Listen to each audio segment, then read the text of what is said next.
ప్రశ్నలు ఉన్నవారు విమర్శ తొందరగా ప్రశ్నలు అడిగి ముగిద్దాము. శరత్ చెప్పండి.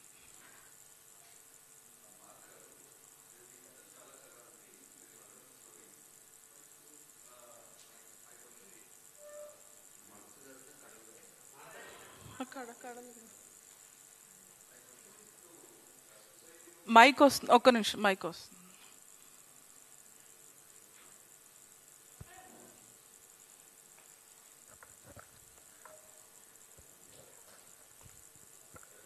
హాయ్ అండి.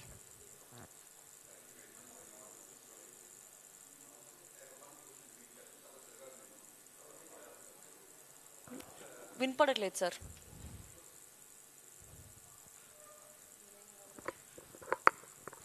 Kadali garu, thank you very much for your wonderful story. Really we enjoyed a lot. మీ కథలు చాలా చదివాను నేను, చాలా బాగా రాస్తారు మీరు. మా క్వశ్చన్ ఏంటంటే, ఇప్పుడు మీరు అనుకున్నంత చాలా అంటే మీరు ప్రేమని, వ్యాలంటైన్స్ డేని, రొమాన్స్ని చాలా గ్లోరిఫై చేస్తారు, ఇంట్రెస్టింగ్గా రాస్తారు, బాగా చార్మింగ్గా ఉంటుంది మీ స్టోరీస్ అన్ని. But if you see the society, actual society బయట చూస్తే బ్రేకప్ని అమ్మాయిలు అబ్బాయిలు ఒకే విధంగా తీసుకోవట్లేదు. ఆ బ్రేకప్ మీరు చెప్పినంత ఈజీగా వై, ఎందుకు? నేను ఎంటీ బాటిల్స్ అని ఒక కథ రాశాను, కడ్లీ కథల్లో ఉంటుంది. ఓకే, అది కూడా నువ్వెళ్ళిపోయాక అనే ఆంథాలజీ కోసమే రాశాను. అందులో బ్రేకప్, ప్రాపర్ బ్రేకప్ స్టోరీ. ఇది coming out of a breakup and celebrating your self story. That's a difference. That's true actually. Yeah. Maybe completely related to this story or not, I don't know this question. Yeah. All other writers also, of course, your face of new generation, yeah, I get new feminism, but as very close to society, I am observing many things in the society, but women are still a step backward as you expected. Yeah, that's why they're we are not writing. taking serious breakup ni anta anukunanta easy ga తీసుకోవట్లేదు. తీసుకోవాలనే రాస్తున్నాం sir. Very good, but always I mean like ప్రేమ విఫలమైన దగ్గర జీవితం ఆగిపోదు. ఈ విషయం మగాడు అర్థం చేసుకున్నంత ఈజీగా ఆడదానికి వంట పట్టదు. ఎందుకంటే మాకు ప్రపంచం ఆ 4 గోడలే చాలా తరాలుగా. ఇప్పుడు బయటకు వస్తున్నాం కొద్దేళ్ల నుంచి, కొద్ది రోజులకు మాకు కూడా వంట పట్టింది సార్. వీఆర్ కృషి చేస్తున్నాం దానికి. Very good, thank you. Exactly. మనకి సెల్ఫ్ లవ్ తెలియదు కదా ముందు. మనకి దేర్ ఇస్ దిస్ కాన్సెప్ట్, ప్రేమ జీవితం ఒక కప్పులో టీ లాంటిదంటే ముందు మన కప్పు మనం నింపుకోవాలి, తర్వాత పక్కనోడి కప్పు నింపుదాం. మీ క్వశ్చన్ చెప్పాను కదా సార్ నేను. Done sir, thank you. ఇంకేం లేవా? అసలు అర్థమైందా కదా? గడగడ సార్. మా అమ్మ నాన్న తెలుగు పండిట్స్, మా నాన్న రచయిత. మా అమ్మ విపరీతంగా చదివి మా మమ్మీ తిట్టినా కూడా ఏదో గ్రాంధికం. మా అమ్మ తిట్టేటప్పుడు నన్ను, నీ మొహంలో ఏం జీవకళ ఉట్టి పడుతుంది అని తిట్టిద్ది నన్ను. సో అంత తెలుగు ఉంది మా ఇంట్లో నాకు. నీ మొహంలో ఏం జీవకళ ఉట్టి పడుతుందే అని తిట్టేది మా మమ్మీ నన్ను, పాలు తాగనందుకు. No questions? కథన్న అర్థమైందా నాకు? I have a question. Do you understood this story sir? Flow బాగుంది స్టోరీది. అండ్ థ్యాంక్స్ అండి. ఫీమేల్ పర్స్పెక్టివ్స్ చూడటం కూడా కొత్త విషయం. అంటే ఎక్కువ మేల్ రైటర్స్ మేల్ పర్సెప్షన్ లో ఉంటది కదా, ఫీమేల్ పర్సెప్షన్ లో కొంచెం ఎక్కువ చదవడం కూడా బాగుంది అంటే వినడానికి. థ్యాంక్ యూ అండి. క్వశ్చన్ ఇది? క్వశ్చన్ లేదా?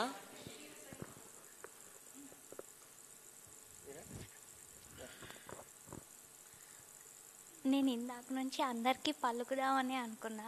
వన్స్ పలికితే నాకు అంటే ఏం చెప్పాలో అర్థం కాదు. అందరూ మాట్లాడాలని ఆగాను. అంటే నిజం చెప్పడానికి ఒక్కొక్కరు ఒక్కోలా ఆమె ఒకలా చెప్పింది వాళ్ళ నాన్న గురించి, ఆవిడ ఒకలా చెప్పింది. ఎవరికి ఎలా అర్థమవుతుందో నాకు తెలీదు. నాకు ఇదే అర్థమైంది, వాళ్ళ రాతల్లో ఇది ఉంటుంది అని చెప్పింది. అది ఒక్కొక్కరికి అందరికీ దాన్ని ఎలా బ్లేమ్ చేయాలి అన్నది ఒకటి కనిపిస్తుంది తప్ప, అరే ఆవిడ అది రాసింది అంటే ఆవిడ పెయిన్ ఏంటి అక్కడ ఉంటేనే తెలుస్తుంది. ఇప్పుడు నాకు దెబ్బ తగిలింది, నాకెంత దెబ్బ తగిలిందో, నాకెంత నొప్పి పుట్టిందో నాకు తెలుస్తుంది. ఎదురుగా ఉండేవారికి నీకు దెబ్బే కదా ఎగ్జాక్ట్లీ చర్చ మొత్తం కూడా పర్స్పెక్టివ్స్ గురించే కదా. కదా నాకేం అర్థమైందంటే ఇప్పుడు ఆమె ఒక న్యాయం చేసింది, ఆమె వాళ్ళ నాన్నకి న్యాయం చేసింది. ఎంతసేపు ఆడవాళ్ళ వైపు నుంచి చూడొచ్చు కదా అంటే నేనే చెప్తున్నా నా గురించి. నేను మొదటిసారి మాట్లాడుతున్నా, కొంచెం భయం వేస్తుంది. నేను ఒక్కటే చెప్పాలనుకుంది ఏంటంటే, చెప్పు. ఇక్కడి నుంచో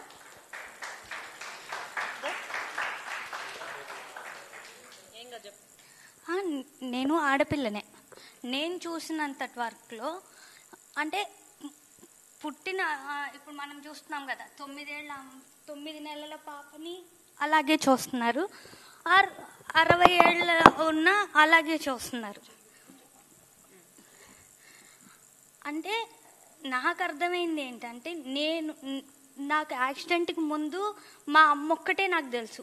మా అమ్మతోనే నేను ఉండేవాడిని. హైదరాబాదు మా ఊరు తప్ప నాకు ఇంకోటి తెలీదు. వన్స్ మా అమ్మ చనిపోయిన తర్వాత లైఫ్లో మా నాన్న వెళ్ళిపోయాడు, మా తమ్ముడు వెళ్ళిపోయాడు. జూన్లోనే నేను చాలా కష్టపడి నా ఫ్రెండ్స్ అందరినీ అంటే నేను మర్చిపోతున్నాను.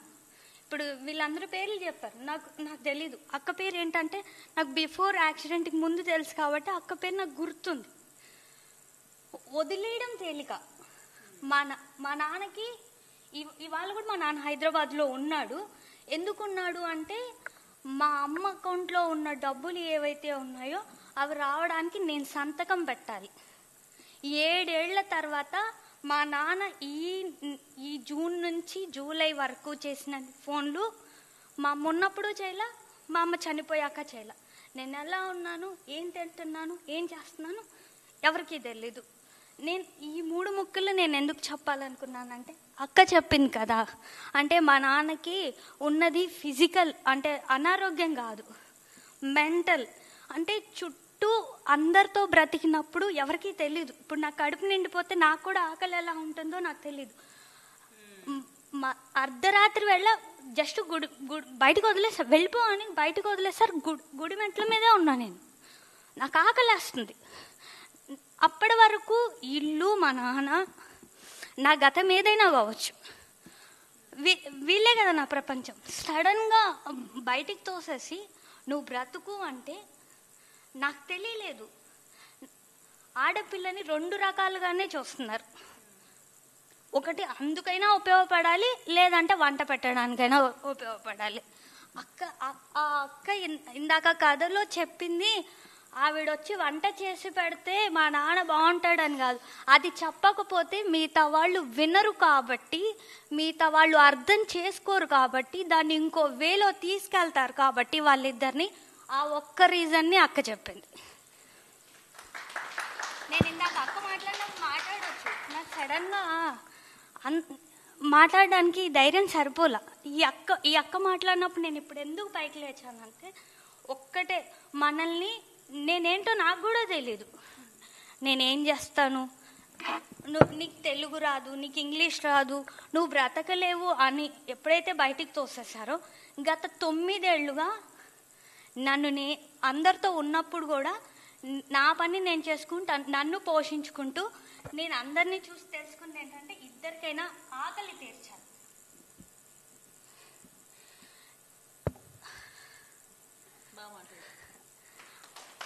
అక్క చెప్పిన దాంట్లో సముద్రం అని చెప్పింది కదా, ఎవరిని వాళ్ళు తెలుసుకోవాలి అంటే ముందు మనల్ని ప్రకృతిలో కలిపేసుకోవాలి. అదొక్కటే మనల్ని తనలో కలిపేసుకుని మనల్ని తిరిగిస్తుంది. అదే నేను తెలుసుకుంది. అక్క మాట్లాడినప్పుడు నాకు అదే అర్థమైంది. ఇప్పుడు నేను వెతుక్కునే ప్రయత్నం చేస్తున్నాను. మా నాన్న 2 సార్లు నా కథని కాల్ చేస్తే కూడా నేను తిరిగి మళ్ళీ రాసుకుంటున్నా, నేను నేర్చుకుంటున్నా.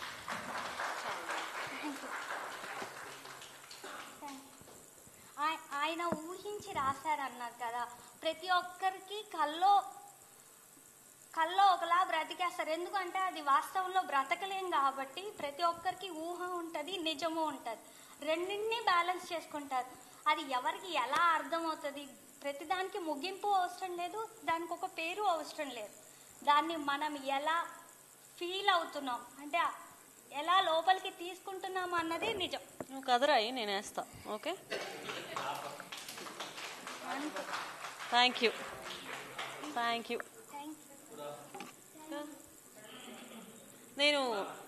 నేను మాట్లాడదాం అనుకున్నా, నేను మాట్లాడక్కర్లేదని నాకు అర్థమైంది.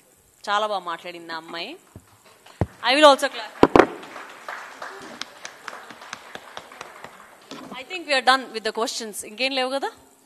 నా కథ మర్చిపోయారు కదా? ఇదిగో అక్క.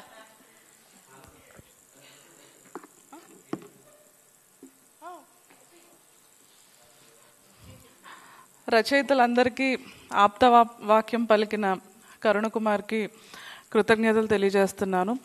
మరీ ముఖ్యంగా ఈ కాలేజ్ హాల్, సెమినార్ హాల్ని మా కోసం ప్రేమతో ఇవ్వడానికి అంగీకరించిన బీపీ పడాల గారు,